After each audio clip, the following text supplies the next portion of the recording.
pacientes entre las diferentes salas. Por supuesto, teníamos que contemplar que si el médico está trabajando y tiene una eventualidad y tiene que ausentarse de su puesto de trabajo, ¿qué hacemos con los pacientes que estaban asignados a él y no ha visto? Y esto quizás fue la decisión no técnica más importante, el tener monitores donde se mostrase la prioridad del paciente, la demora que tenía desde triaje y la sala, o lo que es lo mismo, el médico que lo tenía que ver. Y estratégicamente, ¿dónde estaban situados estos monitores? Pues donde los viese todo el mundo, tanto profesionales como pacientes como acompañantes. En los controles, en los pasillos, en el despacho donde trabajaban los médicos, en la sala de trabajo y también en la sala de descanso de los médicos, justo entre los monitores multiparamétricos y la televisión, para que lo vieran bien. ¿Qué resultados obtuvimos? Vale, los resultados que tuvimos es que empezamos a tener información. A partir de la implantación, los médicos empezaron a decir, he visto al paciente, con el objetivo de que no se le viese en el monitor, sino seguía apareciendo en el monitor y aparecía para distribuir en el turno siguiente. Y podíamos ya medir lo que son demoras de triaje, demoras por circuito, demoras por prioridad y poder analizar si estamos cumpliendo o no con el método Manchester de triaje. El coste de proyecto. El coste principal se asumió con recursos propios, con lo cual no hubo que hacer un desembolso a mayores. La única compra a mayores fue la compra de los televisores. Televisores basados en Android, que lo único que tienen que hacer los profesionales es apagar y encender ante cualquier evento y ya ellos se configuran solos y se conectan solos a los sistemas. Bien, como conclusiones que obtuvimos de esta experiencia. Primero, yo siempre he creído que la informatización no resuelve problemas organizativos, es todo lo contrario, los aflora. ¿Vale? Que tenemos que informatizar los procesos para obtener trazabilidad de los mismos, obtener tiempos, obtener datos y que esos datos sean utilizados por nuestros directivos para la ayuda en la toma de decisiones, con el objetivo de optimizar los tiempos de esos procesos y los recursos dedicados a los mismos. Esto fue un proyecto que surgió de un cambio en la organización.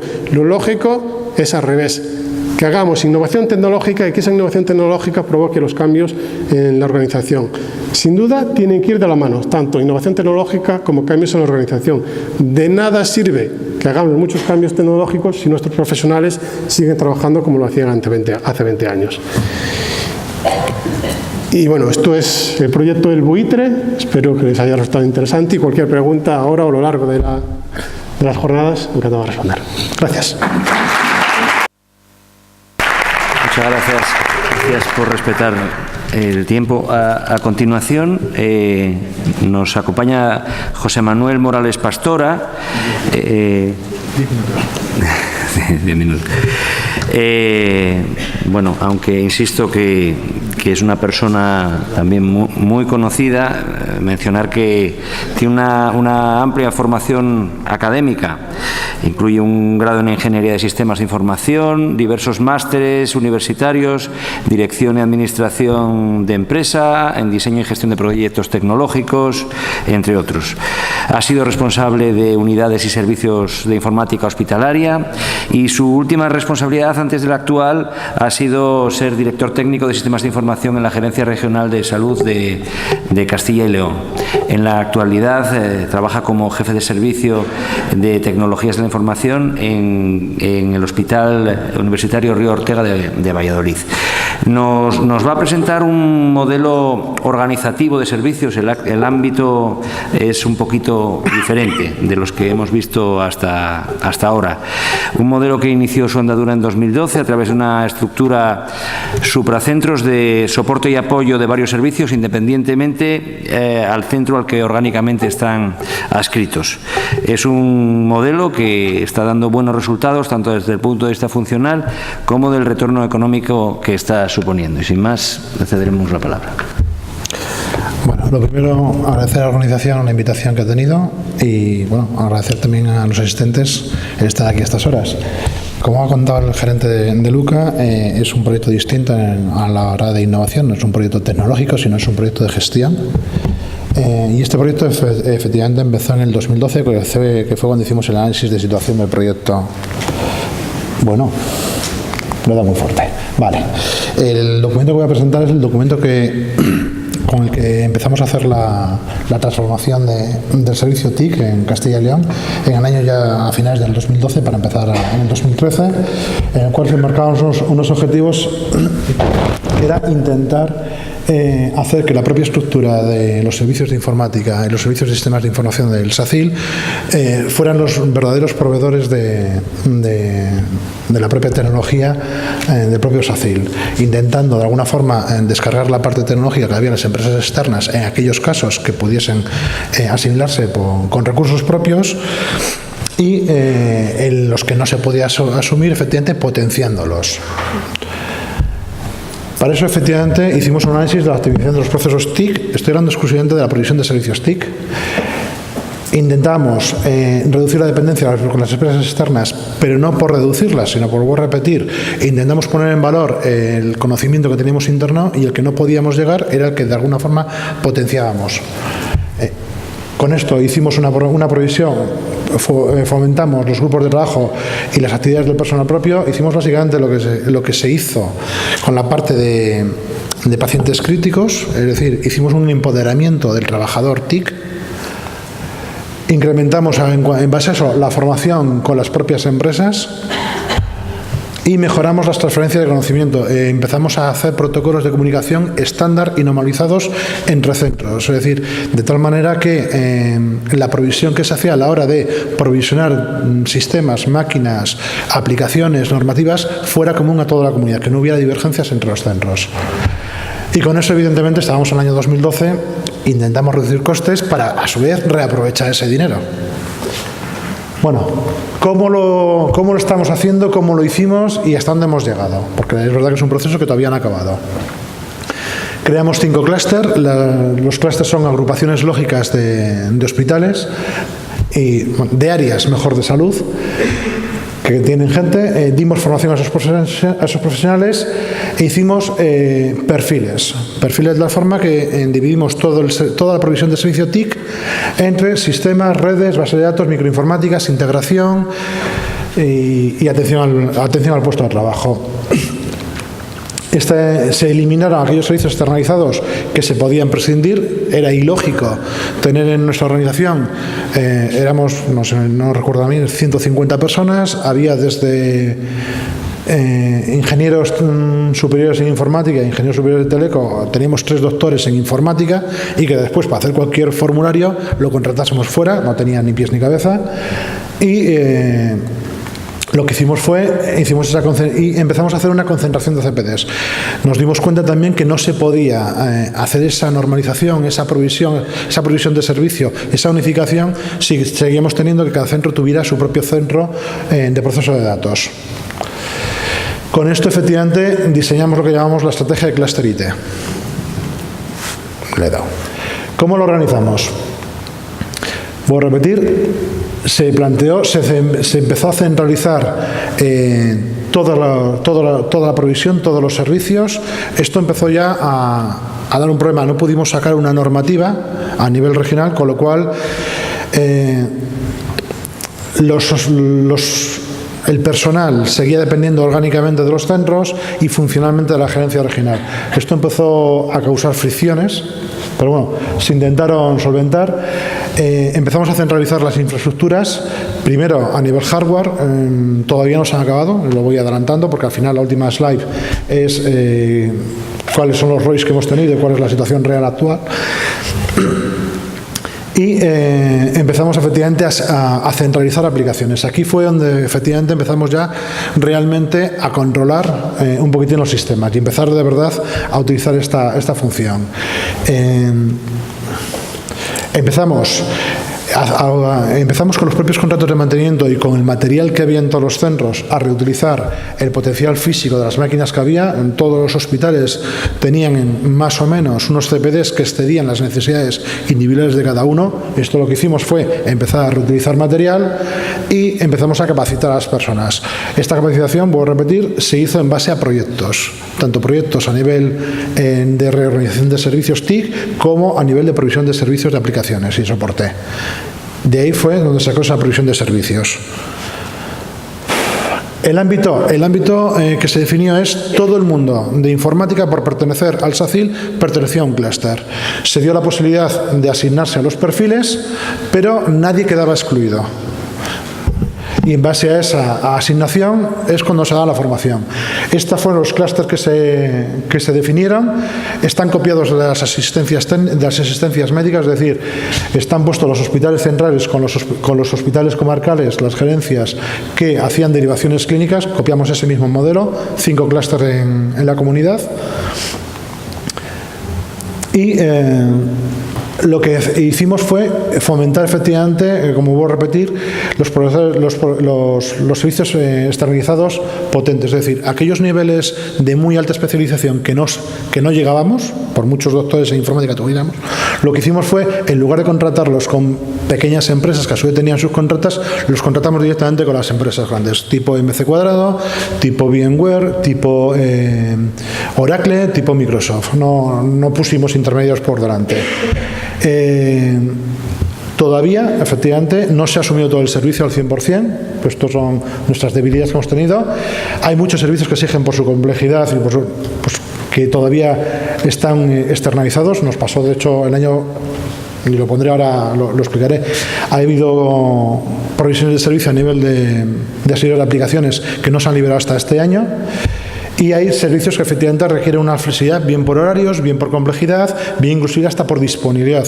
Castilla y León es la comunidad más extensa de la región y no podíamos tener gente en todos los sitios. Entonces hay ciertos contratos que sí los tenemos externalizados y a las empresas externas sí les exigimos esa disponibilidad tanto de recursos humanos como de horarios. Esa es la estructura que se hizo y aquí fue lo que digo.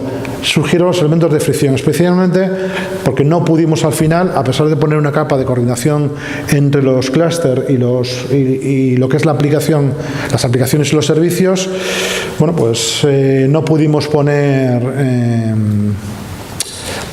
coordinar correctamente todas las estrategias. Al final, el hecho de no tener una dependencia orgánica de los servicios centrales, bueno, pues no es que hubiera que negociar con la gente, pero bueno, la gente al final siempre tenía dobles objetivos.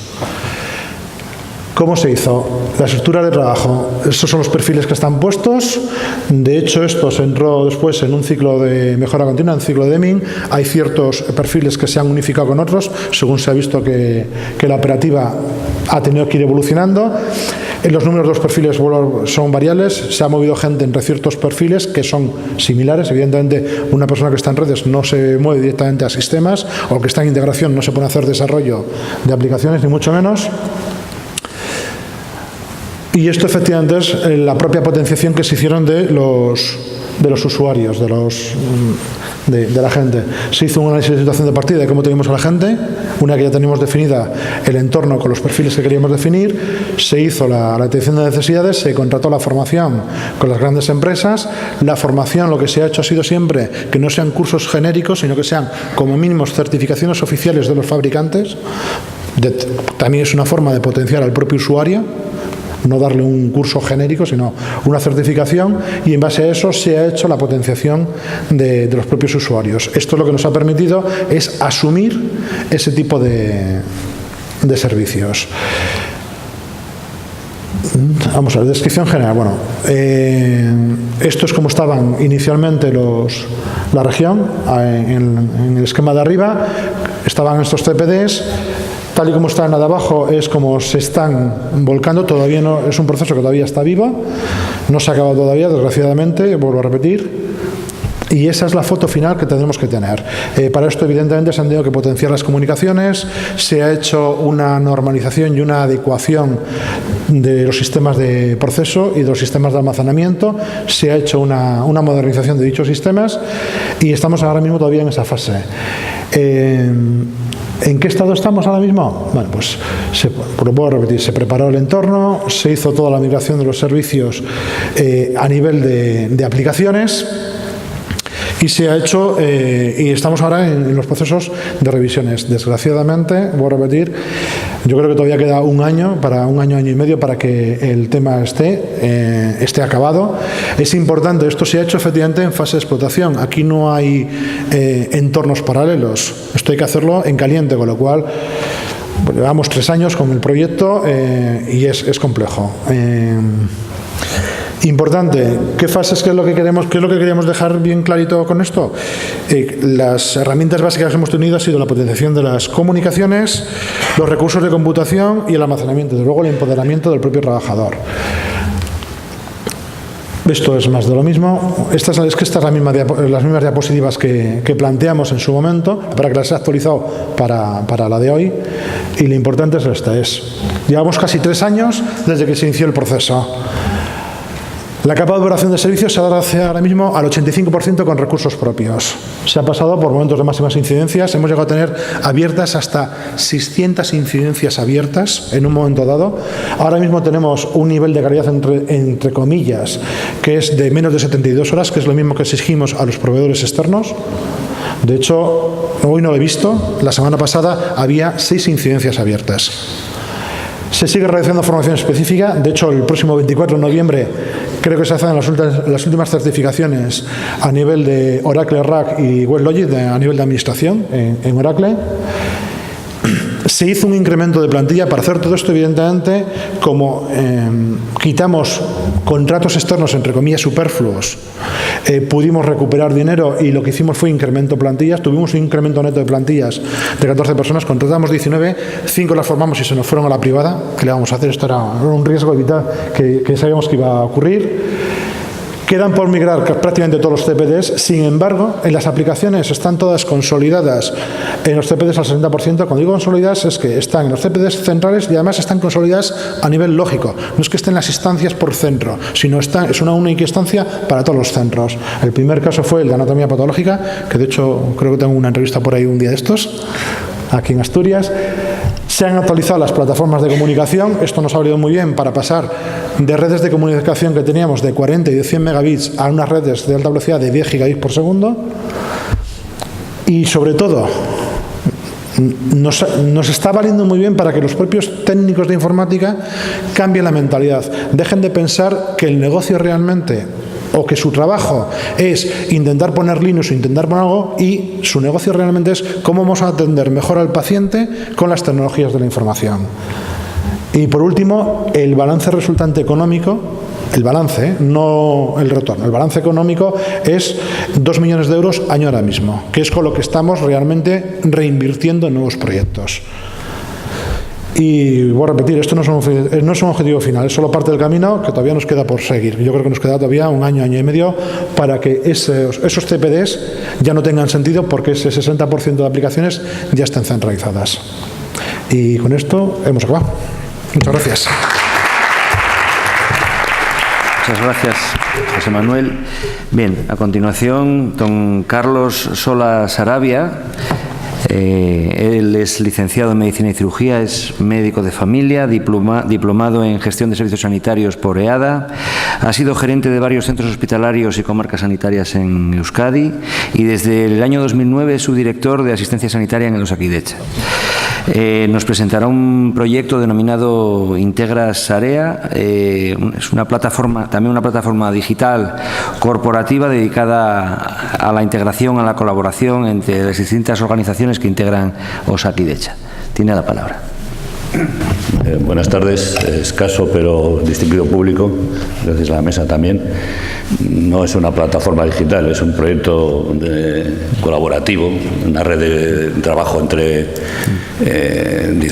nosotros en Osakidetza, pero conoceréis de hace tiempo, estamos por la atención integrada, tenemos 18 organizaciones sanitarias integradas, casi coincide con el número de comunidades autónomas, entonces me veo un poco en el papel de Merche Alfaro, intentando coordinar a 17 que vayan por un camino determinado, más o menos ordenado, cada uno corre para un lado, otro va para otro.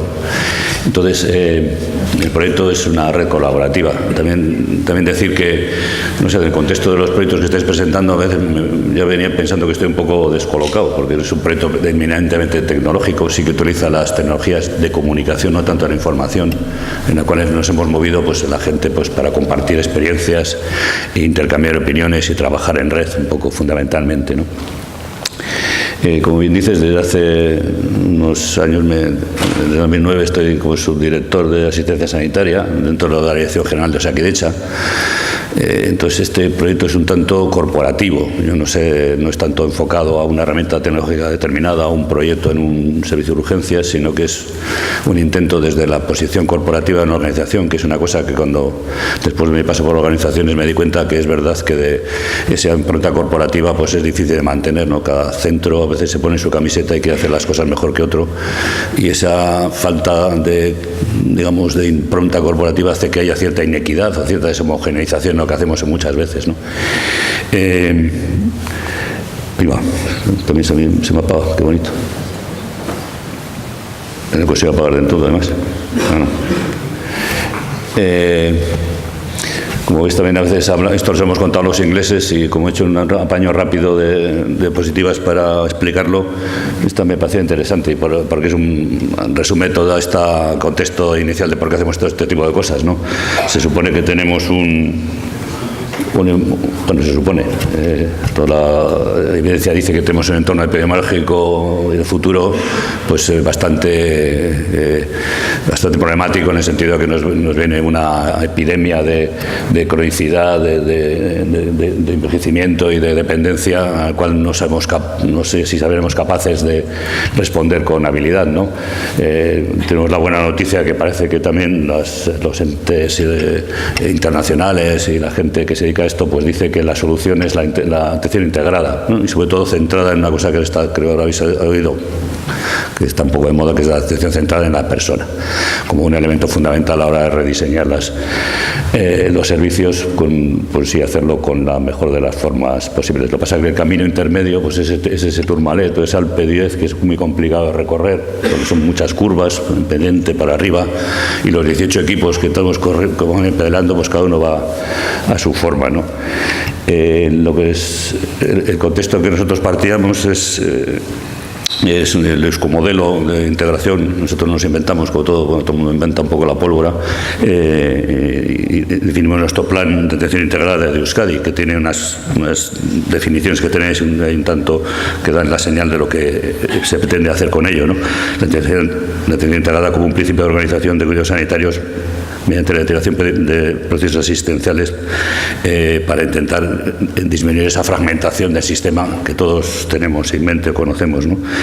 Inventamos este término de organización sanitaria integrada, OSI, y sobre todo por la parte de las estructuras. Pero bueno, esto es un modelo que no es solo sanitario, tiene un componente, como bien entendemos reseñar luego, pues de enfoque poblacional, de enfoque de salud pública, en cierto modo, de que no solo estamos hablando de cuestiones asistenciales, sino también pues de todos los determinantes de salud que afectan a la población, incluso a la población sana, y también impregnado con estos otros dos elementos de una gobernanza integradora, como no puede ser de otra forma, con todos los que ponga de común acuerdo a todos los entes, a todas las organizaciones que en el sistema sanitario ampliamente entendido pues tiene algo que decir, y con una cultura de colaboración interprofesional que lo amalgame de la mejor forma posible, ¿no? Y entonces nos inventamos esto de integrar Sarea. Integrar Sarea no quiere decir Sarea en euskera, es red, red de integración, ¿no? Nos inventamos desde la perspectiva de la Dirección General, pues con un ánimo de hacer que ese recorrido de las 18 OSIs que partían en situaciones diferentes, y si dejas a su libre albedrío, pues probablemente unos iban a correr más en un elemento que en otro, pues hemos intentado, ante este proyecto, dar un marco de referencia común, mediante una red de colaboración entre todas las organizaciones, pues con la idea de avanzar más rápido en ese discurrir de la integración y de una forma más homogénea, si es posible, ¿no? Ese sería su definición. Es un instrumento para acelerar y homogeneizar, como digo, el proceso de integración, en la cual se ha trabajado sobre 5 dominios. ¿Por qué 5? Lo que hicimos fue coger el modelo vasco lo desplegamos, vimos todos los elementos que tenía, salían hasta, 200 cosas diferentes, y eso era inmanejable. Entonces nos volvimos a rearmar bajo 5 dominios, que las tenéis ahí representados como unas rueditas. Es una cosa muy gráfica decir que es como un engranaje que hace que ruede todo muy bien. Los dominios son la atención centrada en las personas, es uno de ellos. Cuando empezamos hablando de atención centrada en el paciente, pero luego en el discurrir de los debates se cambió el término a personas no solo pacientes, sino personas profesionales, ¿no? El otro sistemas de gestión, otro sería la atención integrada al paciente crónico, fundamentalmente. Esto serían básicamente las rutas asistenciales. Luego toda la parte de salud comunitaria y toda la parte de lo sociosanitaria. Y 2 palancas que decíamos transversales, que sería el liderazgo compartido y la colaboración interprofesional. Todo esto se hizo con una dinámica de grupos de trabajo. Cada dominio esos tenía un líder, que era uno de los directores de integración.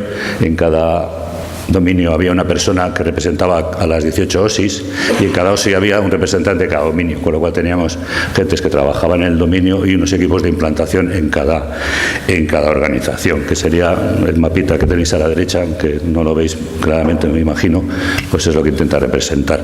Entonces estuvo trabajando durante un año mediante sesiones en presencial o con herramientas, no solo correo electrónico, sino con Osagune, que es una herramienta que tenemos en la Internet corporativa, que permite construir foros o grupos de trabajo y compartir documentación, una especie de Dropbox, una cosa de estas así, ¿no? Que funciona bastante bien. Estuvimos durante 2 años haciendo todo este tipo de cosas, y hay que tener un poco el listado de lo que nos ha permitido este proceso. Básicamente reconocer el sistema, que yo creo que esto es una cuestión que ya conocí hace años, cuando el antecesor que trabajaba en BioF, un psiquiatra que se llama Rese, hablaba de la teoría de la complejidad, que no sé si conoceréis. Pues hablaba que los sistemas sanitarios son sistemas adaptativos complejos, que hay que entenderlos como funcionamiento en red, ¿no? Y que las redes que se restablecen entre todos los integrantes del sistema son los que hay que gestionar, en cierto modo. También nos ha permitido entender que es necesario adoptar metodologías y herramientas que posibiliten ese trabajo en red, haciéndolos más ágiles, ¿no? Y ahora han aparecido cosas que no sé, conoceréis, yo he empezado a conocer estos años, de la metodología Lean o el Design Thinking, o cosas parecidas, o el Open Space, o herramientas que permiten esa colaboración entre todos para identificar los puntos críticos en ese avance y solucionarlos con diferentes herramientas. Otro aprendizaje que tenemos es que es necesario empoderar a las personas para que puedan trabajar o direccionarse hacia ese trabajo en red. Todo ello para compartir una misma visión, y fundamentalmente, que es una de las cosas que también fuimos cambiando en el tiempo, de que ese elemento de atención centrada en las personas no hemos ido pasando de ser una ruedita más a ser más una especie de colágeno del resto del engranaje. Es decir, que ese también es un elemento transversal de todos los elementos del resto de dominios, porque es necesario que ese gen o ese aspecto pues haya que despertarlo en cada uno de ellos, ¿no?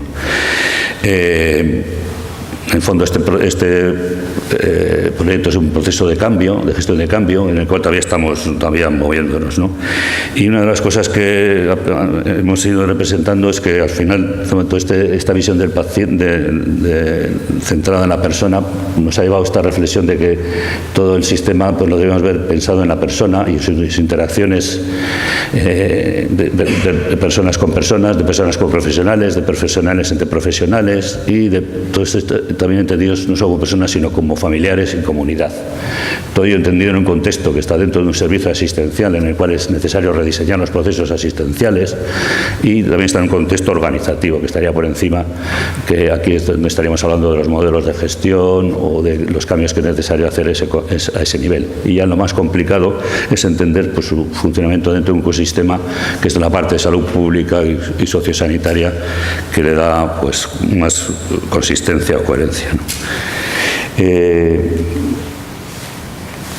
Bueno, todo el trabajo nos ha llevado a identificar una cosa que llamamos puntos críticos. Se han identificado 23 programas de actuación, 60 o son más acciones, etcétera, en un documento que si queréis consultar está en la internet de Osakidetza.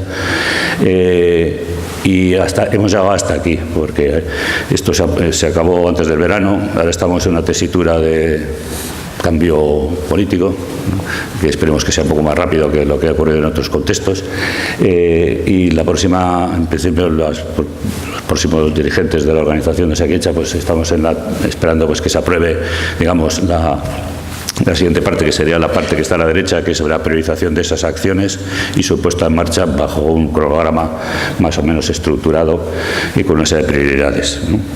Esto sería como nos hemos más fijado en Intalasarea, con un comité directorio y un comité ejecutivo, los grupos de dominio que tenéis ahí a un lado y los de implantación que tenéis al otro lado, los grupos de escalamiento, y todo con toda una red de funcionamiento interconectada con las herramientas que os he comentado.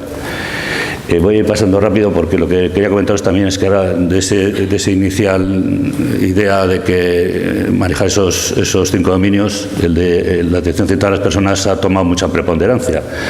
¿Y por qué? Pues entendemos por qué, no sé si esto lo conocéis, pues entendemos que ha ocurrido una serie de elementos que tenéis ahí un poco reseñados, esa transición educativa, la mayor formación de todas las personas en general, mejor y mayor acceso a la información, una mayor democratización institucional, en el sentido de que la toma de decisiones está siendo ya más asumida por los pacientes o por las personas en su totalidad. El reconocimiento de las organizaciones de la ciudadanía como un agente de política sanitaria y todo lo que hay de garantía de derechos de los pacientes. Es decir, hemos pasado de un paciente pasivo pues a uno cada vez más activo e independiente, en un ecosistema muy amplio, no solo el paciente, sino con su familia, la comunidad, etcétera. También otro elemento que hay que tener en cuenta en este devenir, y voy a ir un poco más rápido, es porque los profesionales se están dando cuenta de la necesidad de este tema, porque nos estamos dando cuenta de la experiencia de enfermar es de los pacientes y no es nuestra, ¿no? Y hay una serie de características que pues hacen reflexionar a muchos clínicos en el que la experiencia del paciente, que lo hemos intentado poner en ese listado que tenéis ahí por la derecha, pues hay que contraponerla con los criterios médicos que tenemos a la izquierda en un equilibrio que es necesario gestionar para gestionar esa incertidumbre en la que nos movemos, ¿no? También porque ahí empieza a haber evidencia de la OMS, que tiene documentos con este tema, y empiezan a haber publicaciones en las que dice pues cosas como las que leéis ahí, que el mayor conocimiento, el mayor empoderamiento de los pacientes favorece pues cosas como la adherencia a los tratamientos, cosa que sale en muchos sitios, que es una de las prioridades de muchos de los sistemas, o que adoptan comportamientos saludables,